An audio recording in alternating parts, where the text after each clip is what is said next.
के अंदर उत्सुकता बढ़ जाती है।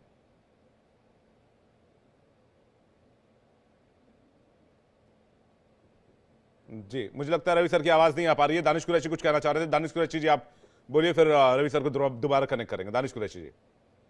देखिए, मैं आपको एक बात कहूं, इस देश के अंदर मेरी आवाज आ रही है? बिल्कुल आ रही सर। हाँ, मैं आपसे एक बात कहूं, सवाल आके यहाँ ये खड़ा है कि हमारे देश में आज अगर एक किताब की बात की जा रही है और अभी दूसरी तरफ हम बात कर रहे थे कि भाई इस देश में गौकशी पे पाबंदी है, ठीक है, नॉर्थ ईस्ट के कुछ राज्यों के अंदर में बाकी है, तो आप मुझे ये बताइए कि अगर इसके लिए अगर कोई पिटिशन फाइल होगी तो उस पर कोई रिलीफ नहीं मिलेगा कि भाई आपका रिलीजन अलग है और उनका रिलीजन अलग है, उनके रिलीजन में इजाजत है और एक रिलीजन में इजाजत नहीं है, इसलिए नहीं दिया जा सकता, नहीं देना चाहिए, उससे कोई परहेज भी नहीं है। लेकिन मैं आपको यही बता रहा हूं कि डिफरेंस क्या है वो आपको समझने की जरूरत है। डिफरेंस ये है कि बीबीसी का रिपोर्ट जब क्या कहते हैं गुजरात को लेकर, गोधरा कांड को लेकर के जब बीबीसी का रिपोर्ट आता है तो उसको बैन कर दिया जाता है और इतना खतरनाक बैन किया जाता है कि पूरा मामला अंतरराष्ट्रीय स्तर तक पे उठाया जाता है और ब्रिटेन की जो उनका ऑफिस है वहां तक या पार्लियामेंट तक ये मैटर पूरा पहुंचता है कि भाई बीबीसी के अंदर में किस तरीके से किया गया। जानते हैं क्यों? अच्छा, ये वही गोधरा है,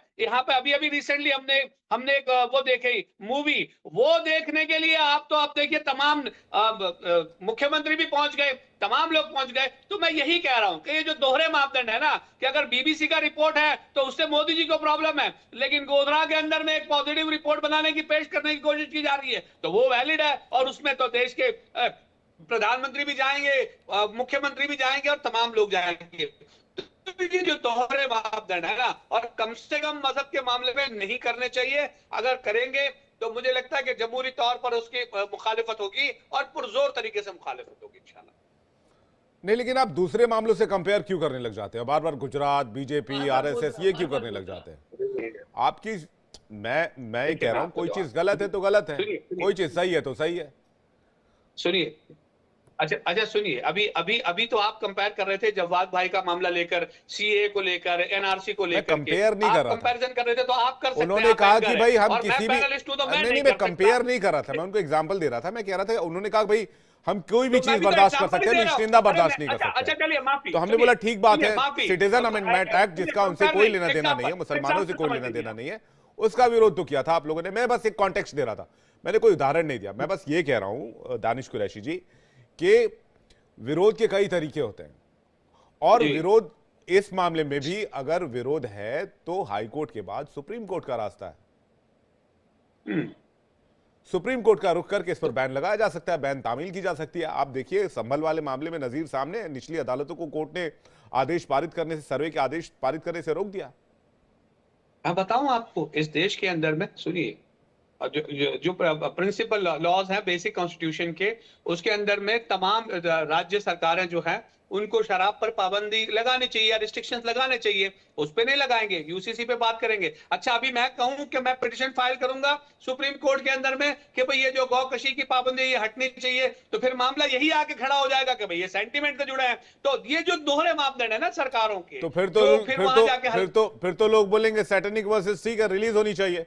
तो मैं वही तो कह रहा हूं आपको, मैं वही आपको कह रहा हूं कि आप उसमें हमें कोई ऐतराज नहीं है, लेकिन अगर इसका क्लेम करेंगे तो आप देखिएगा सुप्रीम कोर्ट में हलफनामा भी आ जाएगा केंद्र सरकार का कि भाई ये आस्था का विषय है और उसमें नहीं किया जा सकेगा कुछ।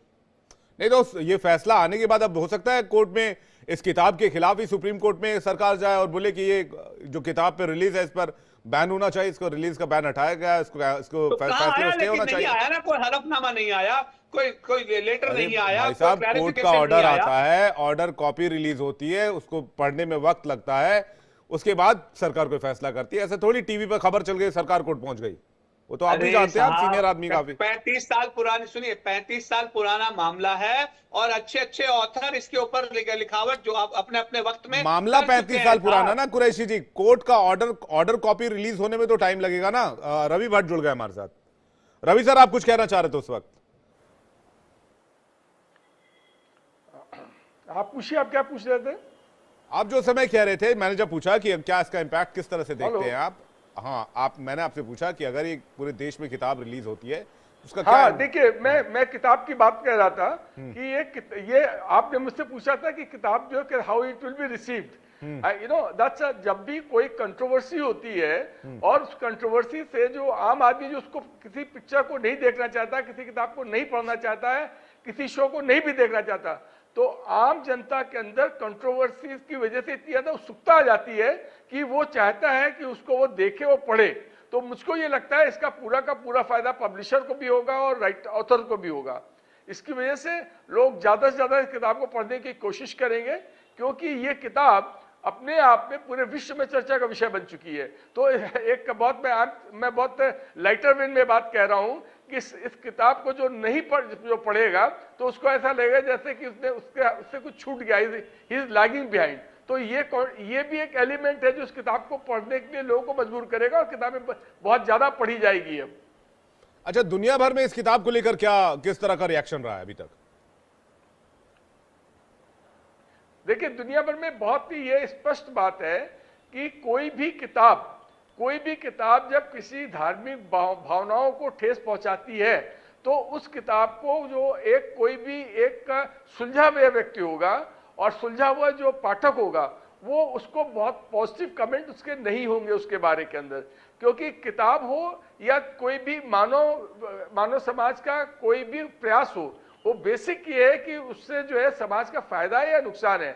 अगर किसी चीज से समाज में नुकसान हो रहा है, चाहे वो धार्मिक भावनाओं को ठेस पहुंचने की वजह से दो धार्मिक समुदायों में आपस में झगड़ा हो रहा है या उनके अंदर आपस में विषमताएं पैदा हो रही हैं, तो उसको कोई भी व्यक्ति अच्छी बात नहीं कह सकता है। हाँ, लेकिन यहाँ पर एक बात ये भी बहुत जरूरी है कि एक जो होती है कि वक्त से पहले बहुत सी बातें कही जाती हैं। जब भी अक्सर ऐसा होता है, कुछ सच ऐसे होते हैं जब कहे जाते हैं तो उस वक्त आम आदमी को पसंद नहीं आते हैं, लेकिन आगे चल के बहुत लंबे वक्त के बाद लोगों को लगता है नहीं, ये बात जो थी ये बात सही थी, जैसा कि हमको सबको मालूम अच्छी तरीके से।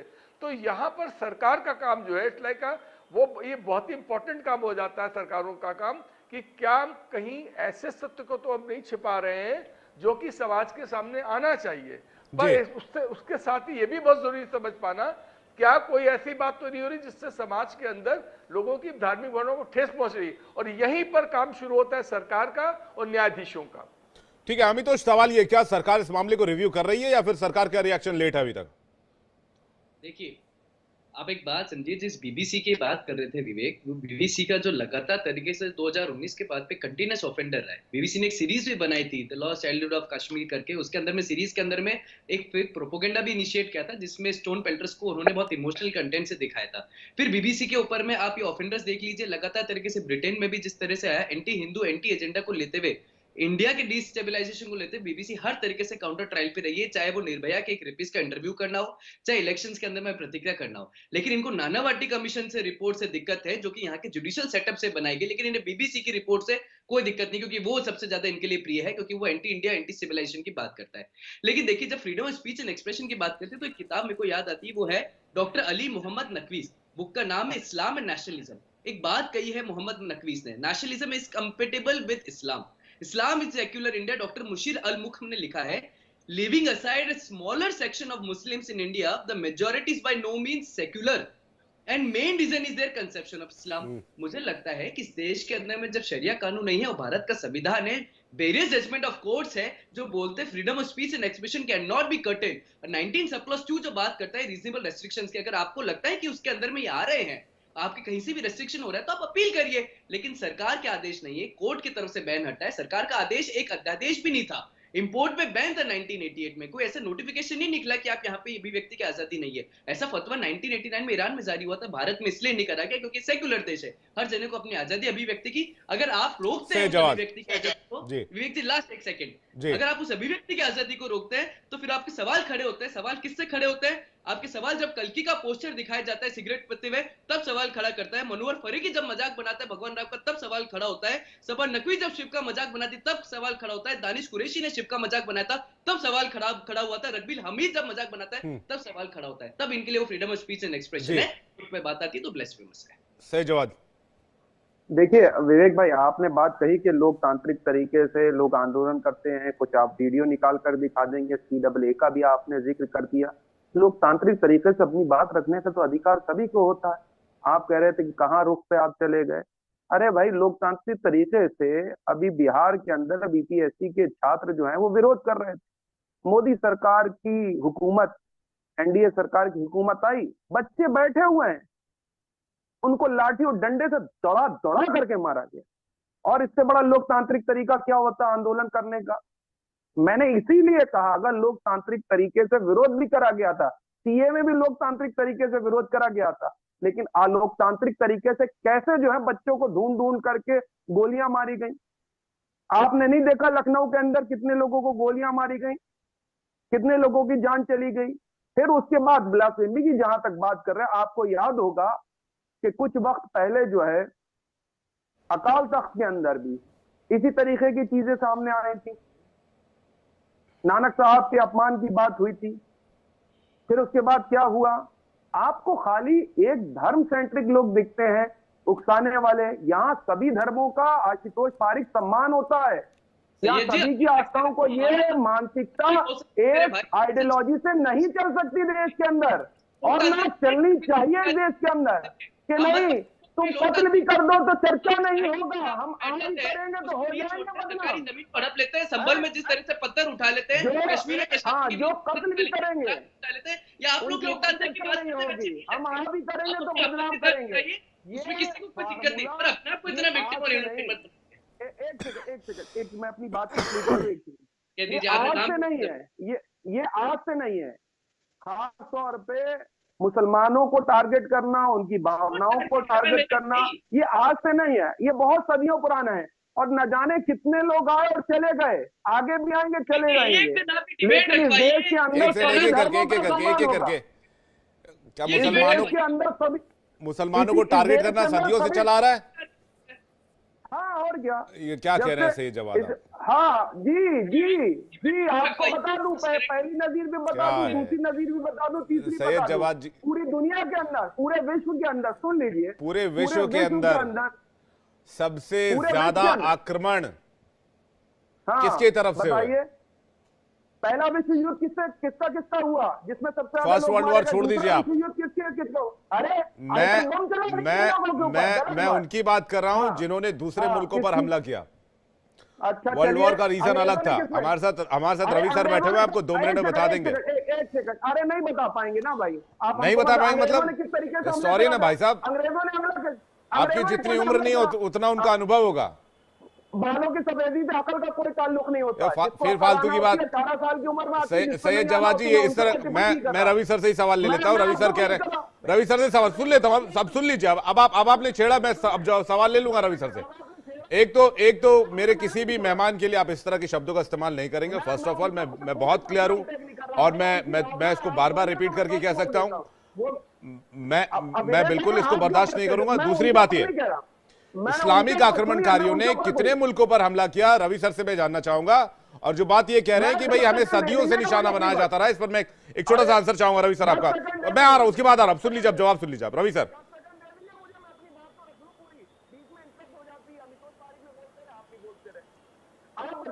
देखिए, जब आपका ये डिबेट शुरू, जी बोलिए सर, बोलिए रवि सर। देखिए, जब आपकी डिबेट शुरू हुई तो मैं बहुत खुश था कि बहुत हेल्दी ढंग से डिबेट यहाँ पर हो रही है, आम डिबेट से। लेकिन उसके बाद में जिस ढंग से इन्होंने बात करी मेरे बारे में, तो मैं जैसे धार्मिक भावनाओं आहत करने की बात कर रहे हैं ना, तो मैं बहुत ज्यादा आहत हूँ और बहुत ज्यादा हर्ट फील कर रहा हूँ। और मैं समझता हूँ, absolutely let me tell you, this man is an ill-mannered person and I don't want to reply that. मैं आपके ऊपर टिप्पणी नहीं कर रहा था। I feel offended. मेरे ऊपर टिप्पणी हो रही थी, मैंने उसका जवाब, आपको जवाब नहीं दिया। मैंने आपको जवाब नहीं दिया, मैं आपके ऊपर टिप्पणी नहीं कर रहा। Made a very sarcastic remark. मैंने आपके ऊपर सर कोई टिप्पणी नहीं करी रवि सर, और आप मेरे बुजुर्ग हैं, मैं आपका सम्मान करके कह रहा हूँ, आपके ऊपर टिप्पणी नहीं करी। उन्होंने सवाल करा तो मैंने जवाब दिया। आप बुजुर्ग हैं इसलिए सम्मान नहीं कर रहे हैं, आप बुजुर्ग के बात नहीं सम्मान कर रहे, बुजुर्ग के छोटे हैं। But you should speak a balanced language. The kind of a language you are using, that is very offending. Sir, मैं आपको, and I can walk out of the debate also. Don't worry.